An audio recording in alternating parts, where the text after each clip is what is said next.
औषध निरीक्षक 2025 परीक्षा रद्द केल्यानंतर सत्ताधारी आमदार अभिमन्यू पवार देखील आक्रमक झाल्याचं दिसतंय। प्रश्नपत्रिका फुटलीच कशी? अभिमन्यू पवारांनी एमपीएससीला असा सवाल केलेला आहे। एकाच उमेदवाराला पेपर मिळाला की अनेकांना फायदा झाला, या सगळ्या संदर्भात चौकशीची मागणीही ते करतायत। प्रश्नपत्रिका फुटल्यामुळे एमपीएससीच्या गोपनीयता आणि विश्वासार्हतेवर आता प्रश्नचिन्ह निर्माण झाले।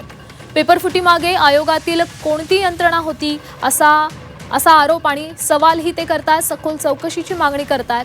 प्रश्नपत्रिका फुटीचा सविस्तर अहवाल जाहीर करण्याची अभिमन्यू पवार यांनी मागणी केलेली आहे।